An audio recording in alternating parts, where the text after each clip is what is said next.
umugabo yagukubise urushyira ibipingu mu gitondo ukazindukira mu rusengero.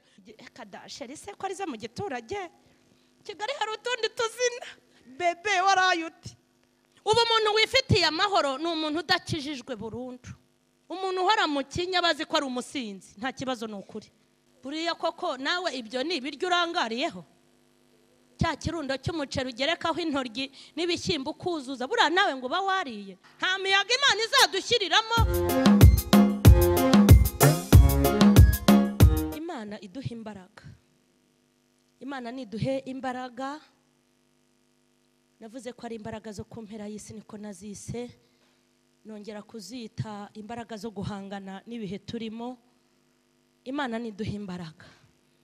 Impamvu dukeneye imbaraga nuko urugamba turwana atari urw'umubiri. Urugamba turwana ntabwo ari urwo kwiyeranje. Urugamba turwana ntabwo ari urwo guhindukana n'ibihe ngo ibihe biduhitane. Turwana urugamba rw'umwuka kuko turi abagenzi bajya mu ijuru. Niyo mpamvu dukeneye izindi mbaraga. Abasore n'inkumi bakeneye imbaraga kuko ari urw'umubiri bakiyeranje hari uko babigenza. Abagore n'abagabo bakeneye imbaraga kuko ari urw'umubiri nabo hari ibibazo bakemura badasenze. Itorero rikeneye imbaraga muri iki gihe kuko urugamba ririho ntabwo ari urw'umubiri. Ari urw'umubiri hari uko ryabigenza. Twese Imana iduha imbaraga. Urugamba turwana ari urw'umwuka hari ibyo tutasengera. Kuko intwaro bakoresha natwe twazigira. Twahangana nabo. Batugenza tukabagenza. Batugendaho tukabagendaho. Hari ibyo twakemura tudasenze. Ariko urugamba turwana ni urw'umwuka. Tugomba kururwana mu mwuka ubugingo bwacu bugatabaruka. Imana niduhe. Uyu munsi ni Imana ni umunsi itwongeje. Irawutwongeje. Kandi impamvu iwuduhaye ntabwo iwuduhaye kugira ngo turye bya birayi yatubwiye. Ntabwo Imana iduhaye uyu munsi kugira ngo twambare bya bitenge yatubwiye. Ntabwo Imana iduhaye uyu munsi kugira ngo twurire za ndege yavuze. Uyu munsi Imana irawuduhaye kugira ngo dutunganye ibidatunganyije. Ntabwo Imana yakurindira kurya ntabwo kurya ari umushinga. Ntabwo Imana yakurindira kwambara ntabwo kwambara ari umushinga. Ntabwo Imana yakurinda ngo kugira ngo uzarongore cyangwa urongorwe ngo ubone diplome na perime ntabwo icyo kintu Imana ijya ikirindira umuntu. Ishobora kukurinda kugira ngo utunganye ibidatunganye ikongera ikakurindira kugira ngo uyikorere. Ni ibintu bibiri. Niyo mpamvu nubona iguhaye uyu munsi ntabwo bikubwiye ngo ni widegembye. Ntabwo bikongereye umunsi wo gusambana, ntabwo ikongereye umunsi w'ubugome no kwigomeka, ntabwo ikongereye umunsi wo guyikoza isoni, iguhaye umunsi wo gutunganya ibidatunganyije. Niyo mpamvu yakongereye. Hanyuma wanyemerera uyu munsi Imana iguhaye n'uweje izaguha ntawe umenya uko biba bimeze. Yego rata witwaremo neza. Ubwira Imana uti nari umunyamubiri ndashaka kuba umunyamwuka. Ubwira Imana uti ndi umunyantege nke nkeneye kubona imbaraga. Ubwira Imana uti kumbona narazimye ariko nkeneye kunyatsa. Bwira Imana ngo kwihangana byarananiye ndi kwirwanirira ariko ndengere nongere subire mu mwanya wawe. Muri make watakaje ubugingo Imana ikugarurira ubugingo. Uko niko kubaho. Ubundi nyuma y'ubugingo nta kindi kiza gihari. Kandi nkwibutse ko nyuma y'Imana nta yindi bayo. Nta n'ikindi kiza kiri hejuru y'Imana. Imana ibaha umugisha. Hanyuma maze iminsi Imana iri kumbwira ngo nurangurure. Urangurure umbwirira abantu banjye ngo nibakizwe. Nimba abantu hari abakirisitu koko nibabebo. Sibyo? Nimba umuntu atwara Bibiliya ati ndi umukristo akanyura muri quartier, akanyura kuri televiziyo, akanyura kuri radio, akanyura ahantu henshi hatandukanye ngo ni umukozi w'Imana. Bawe kuko nufata iyi Bibiliya ukarisha izina ry'Imana ukitwa umukristo utariwe, iyo ni dosiye izakujya ku mutwe kandi izagucira urubanza rubi. Ubu umuntu wifitiye amahoro ni umuntu udakijijwe burundu. kuko umuntu ufite akaga gakomeye ni umuntu witwa umukirisitu kandi ntabewe, ariko ubundi umumanyura amazi arigaramiye. Umuntu uhora mu kinya bazi ko ari umusinzi, nta kibazo n'ukuri. Ntabwo Imana izagira ikimutwara kubera ko ataramenya ukuri. Ariko abantu bakijijwe bakanywa inzoga bagahekenya shikarete, bakanywa inzoga bagahekenya inturusu, bagashaka gusambana bakajya iyo batabazi, bafitanye ibibazo n'Uwiteka. Mperutse hari amaparuwasi 2 mperutse kwigisha agizwe n'imidugudu 19, nabigishije mu minsi 7. Nibwo Imana yambwiye ngo urangurure, nicyo ngutumye muri iki gihe, kandi ngo urangurure, ngo mbwirire abantu banjye ngo ngiye guhaguruka ku ntebe y'imbabazi, mbibutse ko impanda igiye kuvuga. Irambwira ngo kandi ikintu kigiye gutuma mpaguruka ni abantu bavuga ko bakijijwe kandi badakijijwe. Irambwira ngo dore ikintu cya mbere kigiye gutera Imana guhaguruka ikahuka mu bantu bavuga ngo barasenga badasenga. Ikintu cya mbere ngo ni ubusambanyi bw'indenga kamere bafite. Icyo kigiye guhagurutsa Imana. Umuntu uzi ko asambana akirirwa asambana kandi afite Bibiliya, urahitamo kimwe. Urahitamo kurambika hasi ubusambanyi cyangwa urambike hasi Bibiliya, ariko ntubitware byose.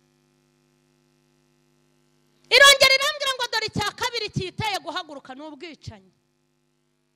Ubu abantu b'Imana basigaye bagambanirana, abantu b'Imana barangana bakajya no kurogeshanya. Ibyo bintu bibaho. Irambwira ngo icya gatatu ni ugucana inyuma ko bashakanye. Ni gute umugore asambana afite umugabo? Ni gute umugabo asambana afite umugore? Yarambwiye ngo icyo kigiye kuyihagurutsa mu buturo bwayo bwera. Irambwira ngo ikindi cya kane ni amarira abagabo bafite kubw'abagore babi. Ntabwo Imana izatesha agaciro amarira y'abagabo kubera abagore babi. Ikindi ni amarira abagore nabo bafite kubw'abagabo babariza uko bwije n'uko bukeye. Ikindi kigiye guhagurutsa Imana ni abantu bataye umurimo n'abawurimo bawukora nabi. Imana irambwira ngo n'ibindi byinshi bigiye kuntera guhaguruka. Hanyuma rero iyo ndebesheje ay'umwuka n'ay'umubiri, dore ikintu kimbabaza. Ni abantu bavuga ngo baraguye. Hari umuntu ugwa akagwa ku gashyitsi, yego. Hari umuntu ugwa ukabona ko kugwa nibura yabikuyemo inyungu z'umubiri, yego. Kavuga ati mbuze ubugingo ariko nibura mu mubiri ndubakitse. Ariko nimba hari abantu bari kugwa nkababara, ni abari kugwa ku gasi abandi bakagwa ku rutare. Uzi ko uhura n'umuntu cyane abarokorewe muri iri torero rya ADEPR. Iri torero nkunda kubigisha kubera ko hanini niho Imana yampamagariye, mbese amakuru yaryo nyazi ayo nzi ni make. Nkunda kubigisha kubera yuko turaziranye. Uhura n'umuntu ngo yaraguye, yarambaraga ijipo cyangwa ikanzu igera ku birenge atayikuramo. Mbese yarabwiye Imana ati ngewe ndi umupantekote kandi nzakomeza mbewe, ariko ibihe turimo barimo baragwa. Ugahura n'umurokore rero waguye uvuye muri ADEPR ngo yanze kwambara ijipo, yambaye ipantaro. Wareba ipantaro yambaye ukabona naho ashyira ipantaro ntaho agira, ukabona ntaho afite, ukabaza ngo ubundi yuguma mu ijipo ko n'ubundi ipantaro aho uyishyira ntaho ugira. Ubwo sabaguye he koko? Kubera iki? Hari abandi bantu bambara ipantaro wamubona yambaye agenda ukavuga utumva rwose dada uraberewe pe. Dufite abandi ngo baguye mu majipo magufi, ni ADEPR ndi kubwira. Ugasanga umuntu yambaraga ijipo igeze ku birenge ati bisi nabivamo. Ugasanga yambaye ijipo ngo nimene bashire niko bazita ngufiye. Yakambara ijipo ngufi igera mu mavi udafite ukumva kubika umutwe, udafite impfundiko ndavuga nkurikira nkwasi afite utuguru duto, udafite duto afite utw'umukara, ukumva wamubwira ngo ubundi wagwiraga iki ko n'ubundi nta maguru yo kwerekana ugira. Hanyuma ngo abandi baguye mu busambanyi, shitani ari kugaragaza abantu b'Imana gati bataye Imana ngo yarabataye, niko bavuga ngo yarabataye, ngo bemera kugwa bakorera Satani ariko ntacyo ari kubaha. Uzi ko uhura n'umuntu ngo narasambanye ngo Imana imbabarire gusambana, wakitegereza uti mbese gusambana wakuyemo iki? Ugasanga umwe aravuga ati nyine yanshukishije irindazi n'ikigage. Ubwo abo mu mujyi nyine ni keke na fanta, abandi bati ni amata y'ikivuguto n'irindazi. Mwabantu uzi umuntu ugwa ku kigage n'irindazi? Ikigage n'irindazi byose iyo biriye ubundi ni nk'ubwangati. Uzi umuntu uva kuri Yesu ngo kubera keke n'intuza na fanta? Mu gihe hari abaguye bagwa kuri kontake, abandi bagwa ku nzu zijyanye n'icyerekezo. Hari abakobwa babigize umwuga rwose, ubusambanye bwabateje imbere mu buryo bw'umubiri nyine kuko badakijijwe. Mu gihe harya inkoko arimo arareba amazi, yego bamujyanye ku mazi akajya arya inkoko areba amazi, akarya ifi areba n'ingagi, bamusohokanye. Ariko abandi ngo nirindazi n'iki? Ubundi hari igihe ushobora kubura ubugingo ariko nibura ukagira umubiri, kavuga uti nta bugingo afite ariko afite umubiri, nubwo ntacyo uba wibitseho ku buryo Imana ninakubita rata mbese izabona naho ikubita. Ariko hari abizakubita bamere nkaho ibahuhuye, babuze byose nk'ingati imennye, batagira iby'umwuka n'iby'umubiri.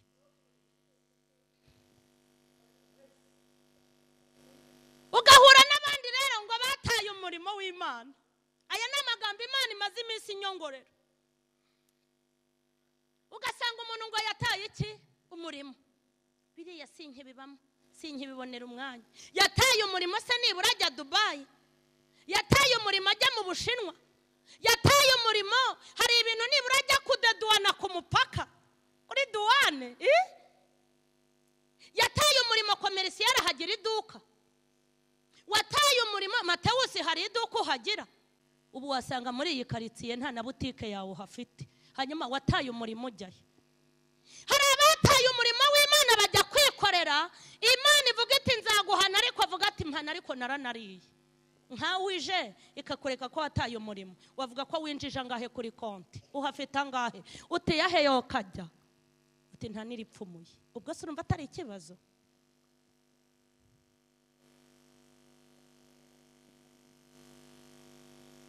Ubeho nta mafaranga ugira, muri uyu mubiri, muri ubu buzima nta konti ugira ubitsaho, na konti yo gukorera Uwiteka nayo ukaba utayigira. Ibyo bintu urumva bitababaje? Nibura ariko wari ukwiye kubaho wenda winjiza duke utwo ngutwo urya ntupfe, yego rata, ariko ntunakire, ariko nibura kuri konti y'ijuru ukagira icyo wibikaho.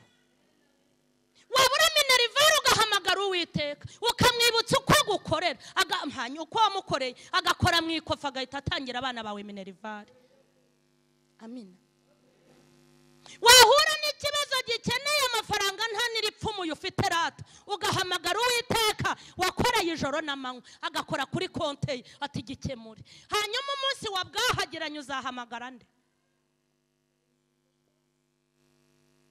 Byari bikwiye ko dukwiye kwibikaho ibintu by'umwuka. Nimba turi abakirisitu tukababo, tukerura n'umuntu wese akatumenya ko turibo. Umusore w'inshuti yawe akamenya ko uri umukirisitu, umukobwa w'inshuti yawe akamenya ko uri umukirisitu, abagabo muhura n'abagore mukubitana bamenye ko uri umukirisitu, abo mukorana mu hantu hatandukanye bamenye ko uri umukirisitu. Kandi nubona bikunaniye, kuko ibi bintu kubivanga biragora, uzamese kamwe. unyuraho winjiriye wigenderaho kugira ngo bivange, kuko kubivanga biravuna. Dufite n'abandi bantu rero ngo kwiyiriza byarabananiye. Kwiyiriza byageze gute? Ntibakibasha kwiyiriza, ntibakibasha gusenga. Ariko nundi ari igihe umuntu akubwira ati kwiyiriza byarananiye, wamwitegereza ugasanga n'ubundi ntacyo arya agira, ugasanga ni inzara ijya mu yindi. Se umuntu akicara ati njye sinkibasha gusenga, ntakibasha gusenga, se ubundi agira ibyo arya ngo tuvuge ko byaje akabireka, byahebyeho kajya. Buriya koko nawe ibyo ni ibiryo urangariyeho? Cya kirundo cy'umuceri ugerekaho intoryi n'ibishyimbo ukuzuza, buriya nawe ngo uba wariye? Ibirinda indwara ntabyo uzi, ibitera imbaraga ntabyo uzi, ibyongera amaraso ndakurahiye. Ubu wari warya pome kuva wabaho, vuga uti nta nubwo nyizi hubwo. Ubwo se ibiryo urangariyeho bikubujije gusenga ni ibiki? Ubundi se ubu turi kugwa herata ko ari kugasa? Mwanyemerera tugakizwa? Haleluya! Mwanyemerera tugakizwa tukaba abakristo kugira ngo Uwiteka ategeke iby'iminsi n'ibihe byacu. Amen. Umva impamvu ushaka kukubwira gukizwa.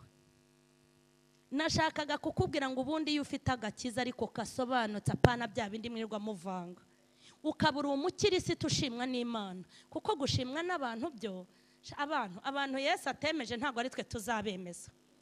Haleluya! Nigeze mbwira Imana nta bantu bakunaniye sinjye uzabashobora. Reka nkubwire impamvu nayibibwiye.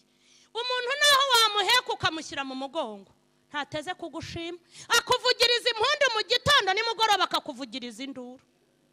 Sinkubwiye ngo nimubahamye mubemeze, icyo akora nimuberera imbuto. N'Imana nibareba ijya ibona ko nta kibazo mufitanye n'abantu babo, ariko sinkubwiye ko uzabemeze. Nigeze ntangara Imana ibwira Gahini, ngo Gahini yaramaje kwica murumuna we Abeli. Ngo Imana irazibwira Gahini, niko Gahi, murumuna wawe Abeli ari hehe? Ntago ndi umurinzi we, sindi umurinzi wa murumuna wanjye. Reka nkubaze, umuntu washubije Imana yo mu ijuru gutyo, we wumva azagusubiza ate? Uzi ko ngo Imana yaremye umuntu ikicuza icyatumye murema? Ubwo muri make nagira ngo nkubwire ngo ntuzabemeza. Yesu yabazuriye abapfuye ku buntu, arinda apfa bakimurwanya. Yesu yahumuye impumyi zabo ku buntu, arinda agenda, ye data we, bakimurwanya. Babonye imirimo n'ibitangaza ari gukora kandi byari kubemeza, baravuga ngo ni umutware w'abadayimoni. Ubwo Yesu bamwise umudayimoni, se we bazakwita iki? Ubwo se ngewe urumva bazanyita iki? Niyo mpamvu ngewe ubu naranemeye. Abamvugiriza impundu, haleluya, abamvugiriza induru, haleluya, byose nzajya nakira kuko nta mugaraguruta shebuja. Ariko ndashaka kukubwira gukizwa icyo bimaze.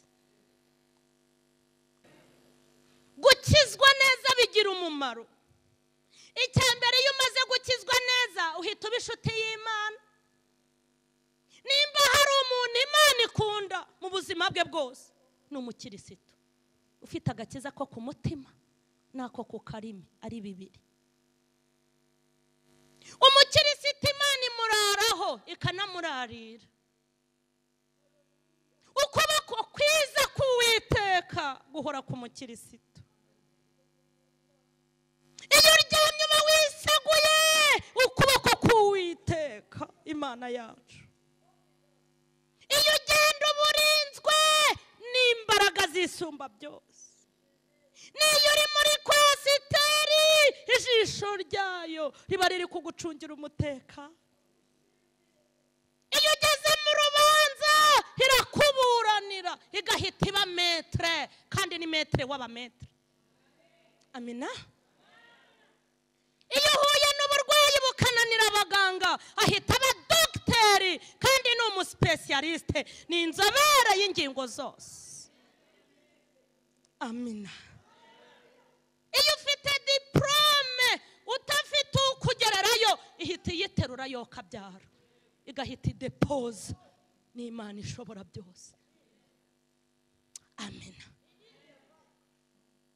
Ni Imana yafasha abantu batize ikabagabira umurimo.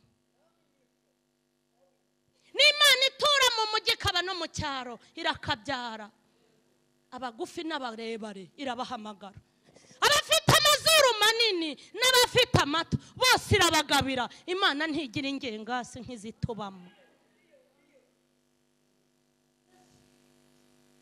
Iyo ugeze mu nzira ebyiri wabuze aho unyura, ihita ikubwira iti dore baca hano, kandi iyo uhanyuze iraguherekeza. Iyo wayobye Imana irakuyobora. Iyo wazimye Imana irakwatsa. Iyo wananiwe iguha imbaraga. Iyo intwaro zagimbye irazityaza. Ndashaka kubwira abantu babivanga ngo uri kwishyiraho amakara, kwitirirwa iri zina ukitwa umukirisitu utariho, ni umwaku ugeretseho umukasiro. Mbifurije gukizwa, mbifurije guhinduka, mbifurije kumesa kamwe. Nimuhitemo uyu mugabo, sifa kwa Mungu. Uyu mugabo iyo warwaye aba ari kumwe nawe, wajya muri koma nta wundi ukwegera, rata akaza akakuganiriza. Uzi ko ngo niyo upfuye mujyana ngo kandi n'abasigaye igasigarana nabo. Ariko urumva uyu mwana wacu adakomeye. Ndamukunda Yesu, ndamukunda Yesu. Amina. Kera Yesu nari nzi ko ari umugome. Kera najyaga mvuga Imana ngo ni incuyi, kugira ubucuyi ni ubugome. Ariko nkimara kuyimenya nasanze Imana ari umupapa mwiza. Najyaga nibaza impamvu nabaye umuyayi wacu, nkaba ari njyewe ubu umuyayi, abana twavukanye nta wabaye umuyayi. Nkabyibaza, nabaye umuyayi mfite imyaka 12. Umuyaya pe, kandi ubonye aho mvuka ni ukuri kose nta muyayi ukwiye kuhaba bitewe n'uko hameze. Ariko ngewe mba mu bana 8 mba umuyaya. Nibyo gusa se, nanikodeshereje inzu yo kubamo mfite imyaka 14 na 15. Ndikodeshereza ntari imfubyi. Mfite data na mama n'ubu barahari, mfite na bene mama barahari, ariko mba mu buzima bwo kwikodeshereza. Mbona amaboko y'Uwiteka ntandiho, ntegereza kuzapfa rubi, kuko Imana, kumba Imana yamenye ntaraba urusoro mu nda ya mama. Ishyiriraho kuzaba umuhanuzi uhanurira amahanga, ishyiriraho kuzaburira ubwoko bwayo. Kumbi nari ndi mu mugambi w'Uwiteka. Nagira ngo nkubwire nawe wikigirira nabi, Imana iragukunda. Wivuga ngo ni iki cyatumye mbaho, wivuga ngo inda yambyaye yivamo, wivuga ngo kuki bapfuye bakasiga. Imana iragukunda, igufiteho umugambi. Nutipfusha ubusa uzamenya icyo Imana yashakaga muri iyo mibabaro urimo. Ntabwo Imana yakora ikosa ryo kukubabaza gusa ngo ireke kukunezeza. Ntabwo yakora ikosa ryo kukwicisha inzara ngo ireke kukugaburira. Kandi nubona yakwambitse ubusa ujya witegura kwambara. Nubona abantu bari kukwanga ujya witegura kuzakundwa. Nubona utuye mu manegeka ujya umenya ko igihe kizagera ikaguhijyanye n'icyerekezo, kuko Imana nayikunda 2020. Nubona urugo rwikoreye ku mutwe nk'uko ntuza rwikoreye, uzamenya ko hari igihe ruzubakika nawe ukagira izina rimwe. Twari igihe umuntu aba umugore akaba n'umugabo, ukipapuka ni mama, niko njya numva bizi babivuga. Ariko hari igihe Uwiteka aguha icyerekezo, hanyuma wanyemerera ukareka kwigirira nabi, wareka kwitotombera Imana. Kandi nkubwira ngo kwitotombera Imana kwawe nuko uhagira inkoko, uzafata amazi uyasuke ku nkoko, nubona ayifasheho ntiwamenya naho wayisutseho amazi ko higeze kubaho. Kubera iki? Iyi Mana ifite abayubaha benshi, yego. Iyi Mana ifite abayikorera benshi, kandi iyi Mana ntabwo ibikorwa byayo igira ibikorwa by'indashyikirwa. Ntabwo Imana yiyamamaza, ifite ukuntu iteye igakurura buri wese akaza mu rwego ariho. Yego rata. Hari igihe umuntu yitotomba, akitotomba wenda yabyaye umwana upfuye n'urugero. Atari ko Mana we, ibi bintu nkoreye ni ibiki? Mwana wanjye apfuye ureba uri umugome. ukagira ngo Imana hari icyo biyibwiye. Kubera iki? Uwo mwabyariye rimwe, we wabyaye upfuye, wabyaye umuzima, ari buvuga ati wahambereye, ngiye kugushakira ituro, ndi bugutambire. Mbese bivuga ngo hari abantu bakura mesheke. Ntabwo Imana iteze kubura, kuko watahanye upfuye, watahanye umuzima arayishima. Amina. Ko mujya gukorera perime mwese se, uwayibuze atari ko Mana, n'ukuntu nagusenze none ntayo mpanye, ukinuba. Ariko wayitahanye avuga ati wenda iriya hene yanjye nyigurishe, ariko ndaje ngo hituro ry'uko wampaye perime. Urumva hari ikibazo igize? Burya wirirwa uri rubogoza ngo urugo rwawe, ariko Mana urugo rwanjye warwubatse, ibi ni ibiki koko, ukayituka. Hari abari kuyishima, yahaye iz'umugisha. Aho umuntu aza ati haleluya, haleluya, haleluya torero, ndashimira Imana yampaye umutware unkunda mu myaka tumaranye, nta pasiteri n'umushumba, nta gitifu, nta mudugudu, rwose dusazije neza. Ubwo uzi icyo abavuze? Abavuze ngo nta bantu aratangaho abagabo ngo baze bamukiranure n'umugabo. Urumva rero kurira ko rwikoreye ku mutwe hari abazicayemo. Hanyuma se ntararenga aha, wanyemerera? Amina. Wanyemerera iby'Imana ikoze byose kuri wowe? Oya, mvuze iby'Imana ikoze, ibyishatse. Wanyemerera byose ukajya uvuga uti ni byiza, kuko n'ubundi ntuzayirenza amavi. Wibuke ko ahantu ituye utatega ngo uyisangeyo, kandi nayo ubwayo ngo iritinya. Yego rata. Kandi burya n'umusinzi iyo yambutse ikiraro ntagwemo, yego, kandi ari mu kinya, akabona araharenze. Iyo ahanyuze mu gitondo aravuga ati ariko Imana irarinda. Aha ni ngewe wahanyuze n'ukuntu narindi mu kinya, nari nasinze. Yarangiza akayiha iki? Ugira ngo abantu bashima Imana si benshi? Hanyuma wanyemerera ubuzima bwo kwigunga ukabuvamo?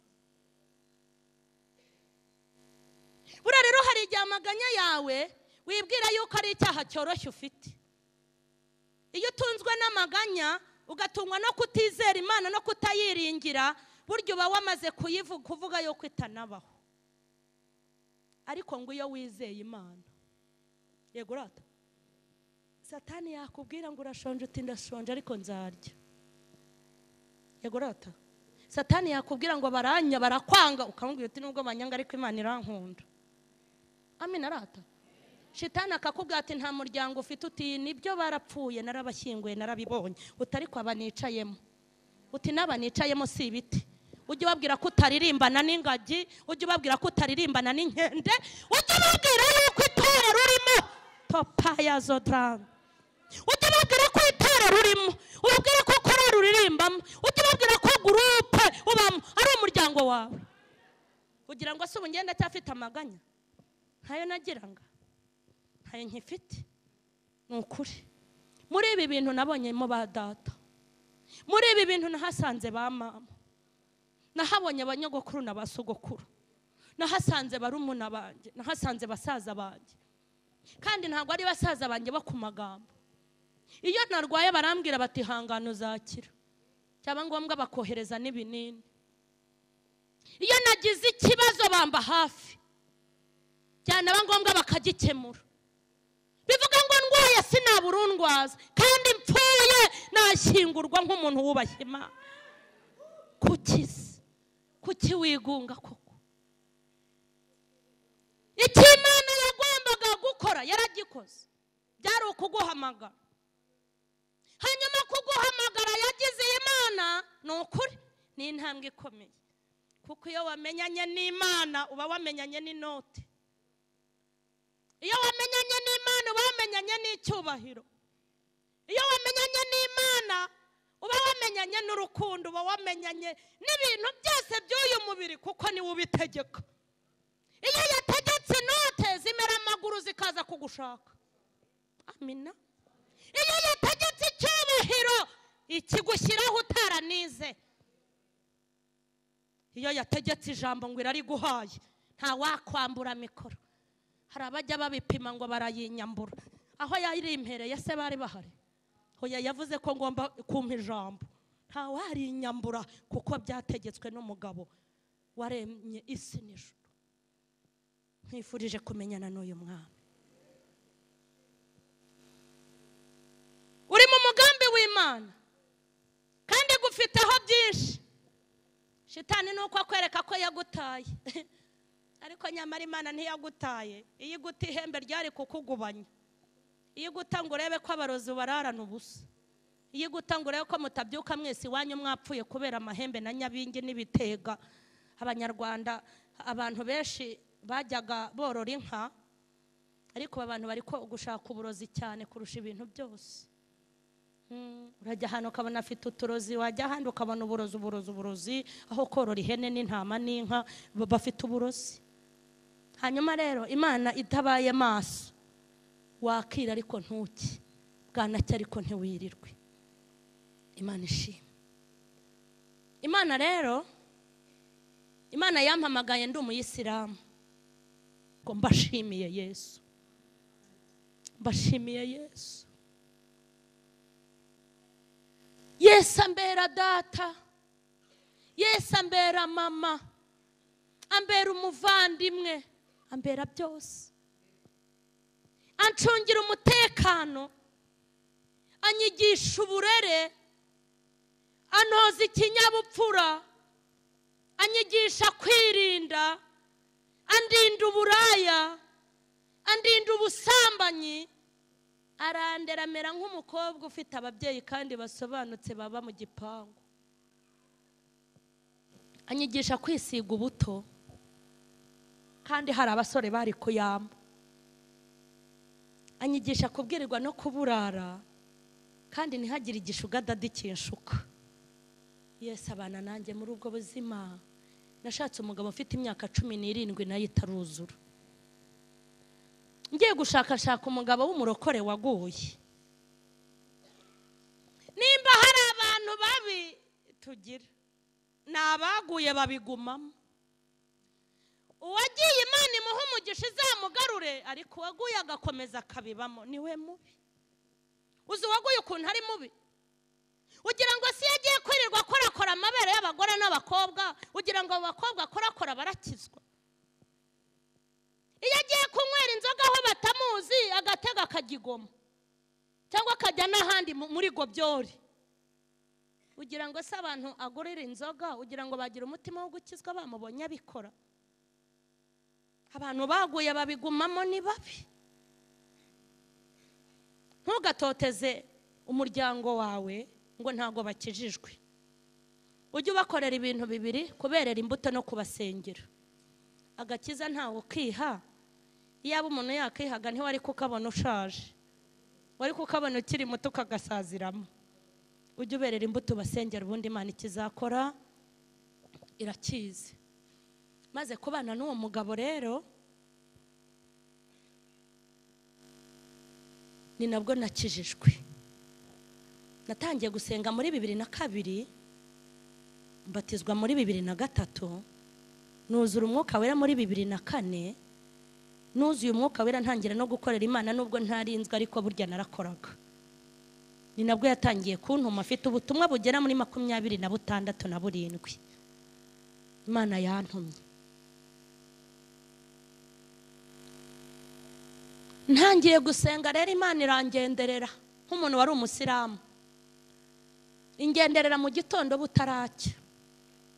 Imana irambwira ngo rero ogosha iyo misatsi yawe nayo mapantaro yareke. Nge ndashaka kukugira umunaziri wanjye, kukuzaba umukozi wanjye. Gukuraho umusatsi cyari ikibazo kuri nge. Burya nimba ari ikintu kinanirana ku bagore ni umusatsi. Burani niyo mpamvu umuntu hari igihe abantu bavuga ngo nge sinakirizwa muri ADPR sinabiyijyamo, yayijyamo yayizanywemo nande. Nta muntu ugize ni muri ADPR n'umubiri n'inyama ntibishoboka. Ariko uzi itorero ugeramo wari wifitiye fresher ugasiga rusa nk'uko usa. Wiyambarira akajipo ko kuri taye kandi kagufi uri umwana ukeye nyine. Yego rata igahita ikubwita ujye wambara byakubite huko. Ubu njyewe iyo ntambutse bamenye uwo ndi we. Pasiteri niryo banyita, umukozi w'Imana. Mbese kubera iki? Ntago bose bambonye mu rusengero. Iyo babonye nambaye ibitenge bibiri, yego banyitegereza bakabona imyaka yanjye ntari igikecuru, banabona bakabona taye yanjye nanjye nakambara uduto tukambira, bahita bavuga ati uyu muntu sha ni pasiteri tu, nta wundi muntu wakambara ibi bintu, bakaba bararimpaye kandi koko ndiwe. Sifa kwa Mungu. Imana imbwiye gukuraho umusatsi, narabikoze kuko nijwi ryansanze mu cyumba. Ndagenda baranyogosha, amajipo magufi ndareka, cyenda bya gisiramu ndabihagarika, ntangira kwambara nk'abarokori. Ariko ngeze muri ibi bintu sanga bifite sanga biramirika, sanga bifite uburyohe. Hari abantu bavuga ngo gukizwa no kudakizwa byose ni bimwe. Ujye ubababarira burya ibyo bavuga nibyo ku ruhande rwabo. Kubera iki? Ibi bintu uko bigize niko bikugira. Iyo bigezemo ukajijisha nabyo birakujijisha. Iyo bishyize hejuru bigushyira hejuru. Iyo byamamaje birakwamamaza. Iyo bishyize hasi bigushyira hasi. Wabishyira inyuma bikagushyira inyuma. Burya aho wabishyize niho byagushyize. Ariko uyu munsi ubishyira ahandi hantu, maze nabyo bigushyira ahandi hantu. Nkimara gukizwa nakiriwe n'ikintu bita ikigeragezo cy'inzara. Iyo umuntu yakijijwe agira ikimwakira. Ese burya murabizi impamvu Yesu yavukiye mu mugore? Impamvu Yesu atavukiye muri beriso akavukira mu kiraro? Yari yagaragaje guca bugufi. Kandi burya yari kutubwira ngo namwe nimba hamagara muzahera hasi. Ntago wapfa kubona umuntu Imana yahamagaje inoti, ahubwo guhamagaza ibihombo. Yego, ntago wapfa kubona umuntu Imana yahamagaye n'intuza n'akananwa kareshya n'inda, yabiri guhomba. Iyo guhamagaye ufite ibiri 130 ibanza kubigabanya, ugasanga ugize nka 50. Iguhamagara uri umukobwa w'inzobe igahita ikugira igikara.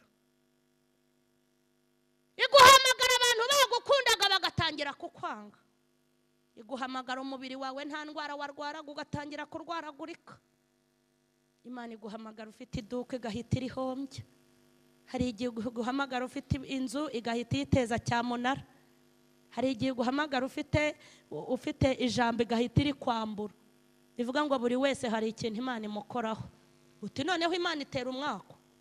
Utubwurumva bidatera umwako. Ntago ari ukudutera umwako, ntibitera umwako, ahubwo umva impamvu ibikora.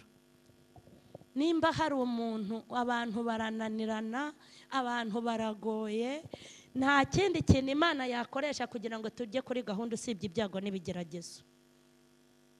Iyo mubona kode abantu bagira zo kutubaha Imana, wabona n'ibyago yabasutseho, uhita wibaza ngo iyi byago bitaza baba bagezehe. Yego rata. None se abo bantu nababwiye bambara mini nta n'utuguru bagira, urumva ibahaye amanini byagenda gute? Ko ari n'igihe guhamagara uyafite igahita yahombanya. Kavuga iti mwana wanjye ndakwiyiziye, amaguru azakurimbuza. Ugasanga Imana yahutsemo irayanyunyu. Imana irakunanura n'amatwi, akananuka n'umusatsi ukananuka. Bivuga ngo Imana izi bizaturimbura n'ibizatuma turigeramo. Burya Imana izi umubare w'amafaranga itarenze yaguha. Imana izi akazi idashobora kuguha kubera ko ikaguhaye itazongera kugucyura kukubona. Yego rata. Burya Imana niyo izi umugore uzashaka kuko hari utagushobora, kandi izi n'umugabo uzakwemera kuko hari utagutunga. Imana iratuzi nimuyihe icyubahiro rata. Kugira ngo mbashe kwika njye kuri gahunda inteza inzara, ntangira kubwirirwa no kuburara. Umwana wanjye w'ifura Charlene nkajya muha amazi y'umugezi atanatetse kubera inzara nta kindi mfite. Akana karagenda karuma kabagakwi, nanjye ndagenda numana nawe. Ntumbone sa gutya uvuze ko nyir'urugo yapfuye. Ntabwo ari wowe mwishe. Kera naragakara. Undi ari igikara ugira warakivukanye rata, icyo ntacyo gitwara. Ariko igikara cy'ubutindi, igikara cy'ubukene kiragatsindwa, Imana izakikurinde. Naragakara kabi, nari ifite ijosi ryarazamutse rimeze nk'iry'ihene yurira igitovu. Kera naragendaga ukagira ngo ndimo kuza, ntiwatandukanyaga imbere n'inyuma, hose haranganaga. Hari igihe umuntu agenda ukibaza ese arimo aragenda, arimo araza, kuko ari imbere hari inyuma hose arangana. Nanjye niko nari imeze. Ugira ngo kera se narirebaga ngo nirebe? Nari kwireba se ubundi nkimarira iki? Ko nta mavuta nagiraga, ko nta byo kwisiga nagiraga. Hari igihe ubamo ukajya ugira utyo uti ukikiza twa tuntu twaha ahandi ukahareka, kuko n'ubundi nusanga uri mubi ntacyo uri bwihindureho. Inzara irandya, najya ahantu nkatira umwenda. Uzi gutira? Hari igihe umuntu agutiza umwenda cyangwa akagukuburira, ugasanga aho ijosi rihera, ijosi ugasanga rihera aha, ukuboko kugatangirira aha. Imana ya Isaka we, ni ukuri kose Imana irazura kandi irazahura, nimuhumure. Amen.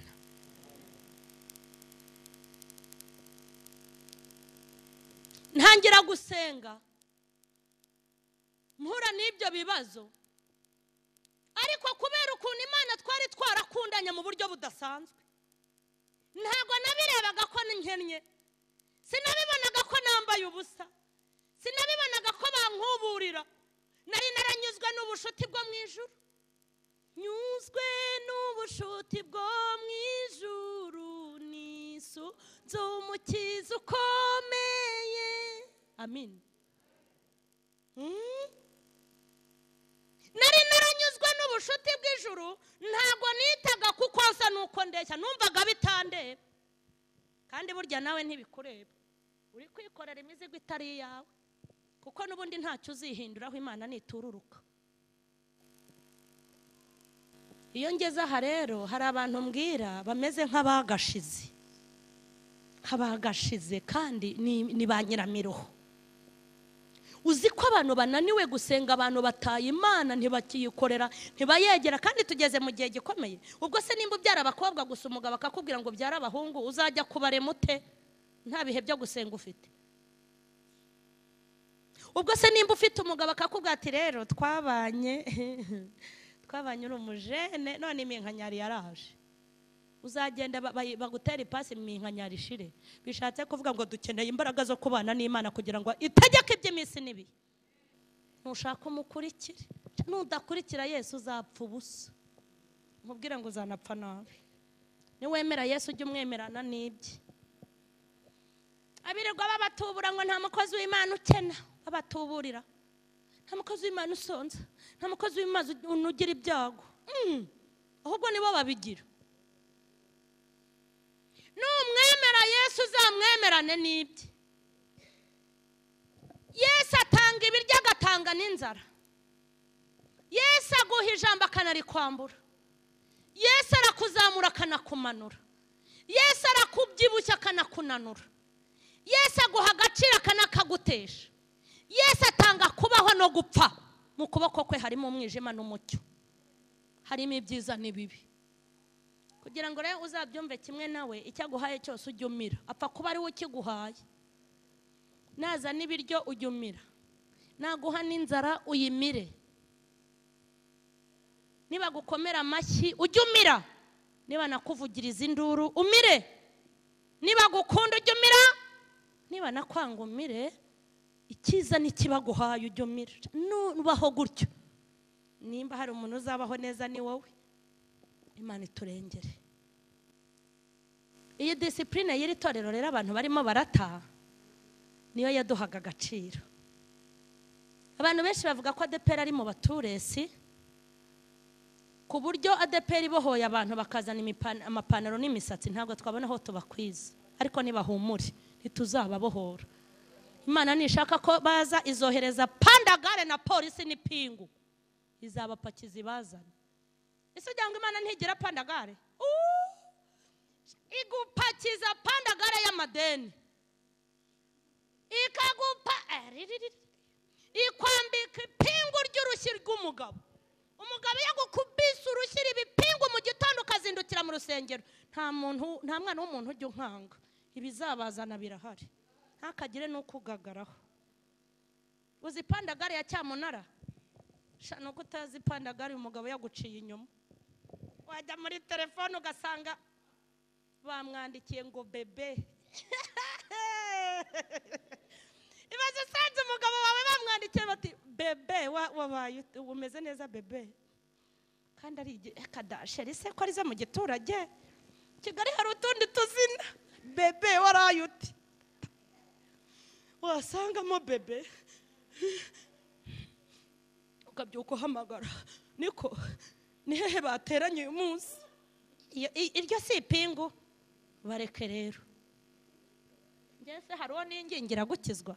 Bareke di polisi, pandagare, ipingu. Nibyo nababwiraga ngo iyi discipline y'iri torero abantu bari guta niyo yatuzaniraga amavuta. Muri ADPR batarakuramo igitambaro, ndavuga kera, nta murozi wabicaraga muzabazi.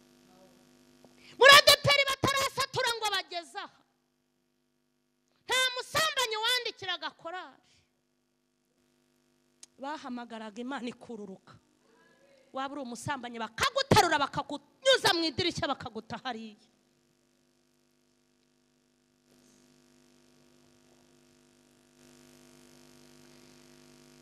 Hanyuma rero ADPR bamaze kugwa mu ntega amatwi, bamaze guta Imana irabata.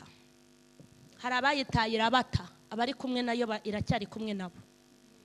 Dutangiye kwigira ababingwa, yego ngo turaba 2020.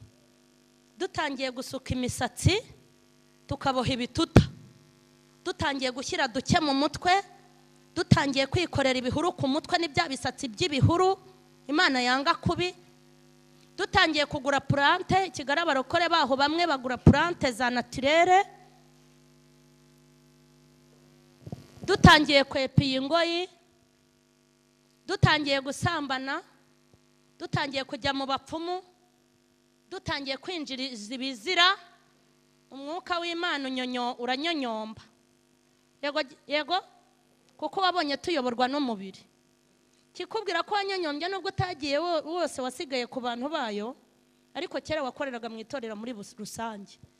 Nuko umuntu yandikira korari ari umukobwa akazi yarishyizemo agapira k'imyaka 5, kandi ntihagire urabukwa. Yarabukwa gute se n'umwakira ari kamera?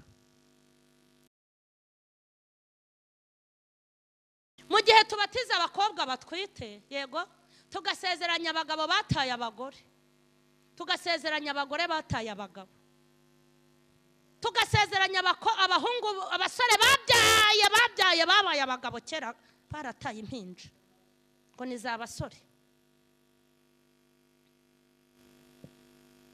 Umwuka w'Imana uragenda kugeza ubwo abarozi binjira mu itorero.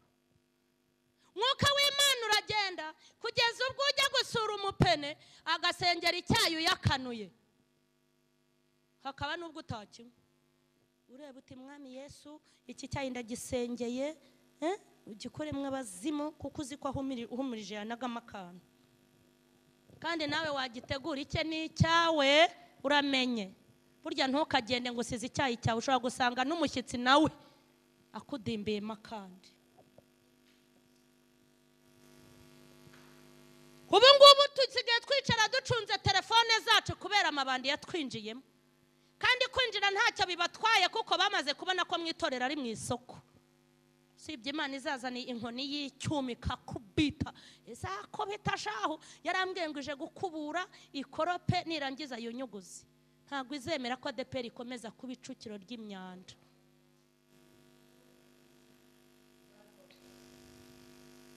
Nimba hari ikintu cyiza kibaho, nubwo atari ukwambika inyuma gusa, n'imbere hagomba kwambara, ariko nimba hari ikintu cyiza kibera umugore ni ukwambara neza. Ugira ngo se umugore we wambaye neza ari umugabo umumenyera? None se ubwo muri quartier banyita pasiteri, niyo ngiye gutega baravuga bati pasite udusengere, wakita umuntu pasiteri ukajya no kumutereta kandi uri pasiteri? Ariko sha nk'ubu nambara nabi bazajya baza kwibariza kuko mba nanitse iduka nyine nacuruje. kwambara neza byonyine ni shariya. Nta muntu wakubahuka wambaye neza.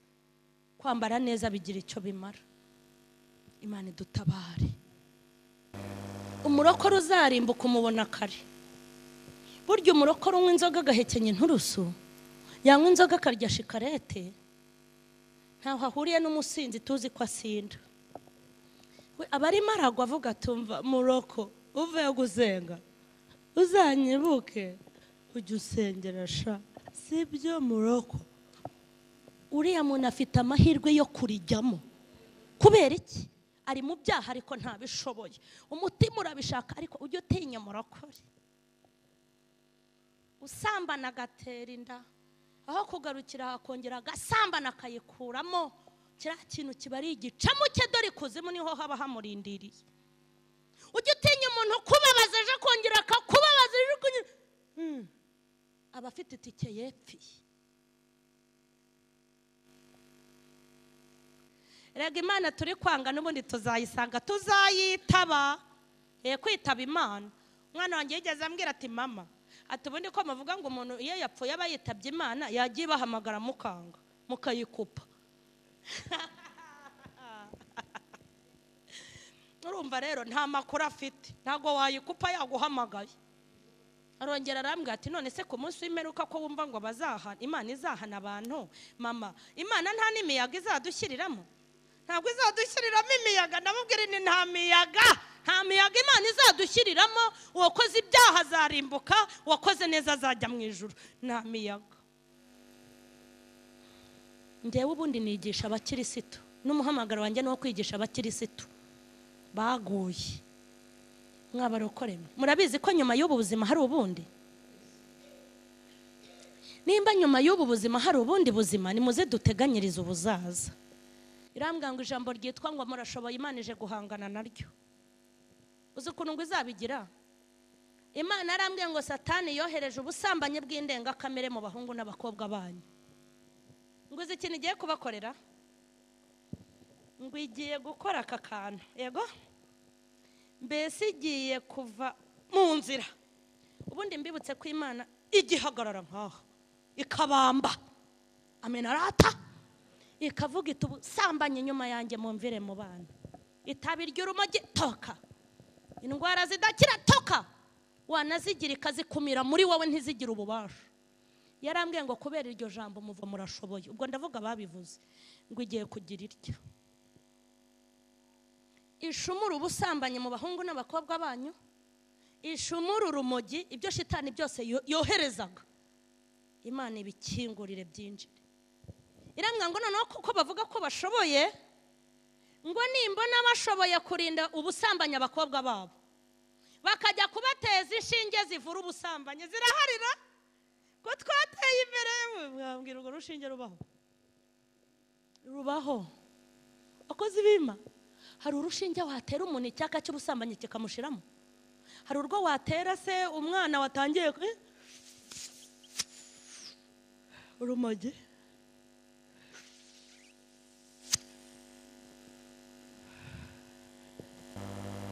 Utaha umusore wawe ugasanga kajya kubwira ati mere bitese mere, kandi arya wasanga yacanye ku maso akagutera ingwa muri nyina, hanyuma mwagabanyije ubunaryoha. Urashoboye se uzamuha ibinini areka urumogi? Urashoboye se? Ariko muzi shitani ibintu ari kudukorera, kandi nta wundi muntu uzamudukiza usibye. Ariko uzi ko ibibombe Satani ari kutwoherezaho, uzi ko ibintu Satani ari kohereza utabirasa, nta nubwo wabitera icyuma. Yesu we ntabwo wakwitwikira ngo usibye uyu mugabo dukorera niwe ubasha kumuhangamura, kuko niwe gihangange. Hanyuma nutaba inshuti y'Imana ukamugomera, rero azagukuraho uburinzi, ubundi byonnyi bikubahuke. Mwanyemerera tukabwira Imana ko tudashoboye? Ubundi se urashoboye n'umuha minerivare, nabura n'ubwenge uzabumuha? Urashoboye se najya muri interina shitani akamuhekesha impanga ebyiri? Ariko ibaze kugira ngo ubone umwana, aho kugira ngo azane diplome, uzi na minerivare wamutangiye, yagera mu wa gatandatu akazana impanga zingahe? Niyo uba waramutumye ubwo ntabaguhamije, ubwo se uri mu biki? ijambo ry'Imana riravuga ngo muri icyo gihe umukiranutsi wanjye azabeshwaho no kwizera. Ni ikihe gihe? Ni iki? Ese uzi ko iki gihe Imana yakimenya kitarabaho? Imana yari izi ko kugura mituweli bizakugora, kandi yari izi ko tuzagera mu gihe tugomba kuzigura. Imana yari izi ko 2020 nyine minerivare yayo izaba ari hatari. Imana yari izi yuko uzajya ujya kwa muganga abaganga bakagutuka. Yari izi ko uzatwita umugabo wawe akagukankamira ari we wayiguteye. Iki gihe ni iki Imana yavuze. Iki gihe umugore atwita agahita akambya impanga. Yatwita akarakara. Akamera nk'uwo basuriye ku munwa. Akarakara ukagira ngo atwite ipusi. Ariko Mana koko n'ubu ndongeye koko ngo arongeyera. Nese ko yari yongeye nyine yumvaga atazongera. Iki gihe Imana yarakivuze, aho umugabo azifuza kuba umusore, naho umusore azifuza kuba iki? Kuba umugabo, aho umugore azifuza kuba umukobwa, aho abana bazifuza ngo kugira ababyeyi iyo batabaho tukabifubye. Ibi bihe Imana yarabivuze, Yesu abisobanura neza. Aravuga ngo hazabaho ibihe birushya. Ibihe birushya. Uzi kugira ngo twite umugabo agutuke kandi ari we wayiguteye, nimba se adashaka kutwiteretse kuyigutera. Ni ibi bihe nyine niko bimeze. Ibihe izuba rizajya riva mu gihe cy'imvura, n'imvura ikagwa mu gihe cy'izuba, igihe imyaka izahenda, igihe ubugome buziyongera, igihe abantu bazaba bikakaza ari abibone, ngo igihe amatwi yabo azaba barya badashaka kumva inyigisho z'ukuri, bashaka kumva ibijyanye n'amarari yabo. Ibi bihe Yesu yarabivuze. Ikihe gihe? Ni ibi bihe Yesu yavuze. Ariko avuga ijambo ryiza, aravuga ngo muri icyo gihe umukiranutsi wanjye azabeshwaho no kwizera. Nje kukubwira ngo nutizera uzasara. Hari abadayimoni babiri bakurindiriye nutizera. Uwa mbere ni uwo gusara, uwa kabiri ni uwo kwiyahura. Nkwifurije kwizera.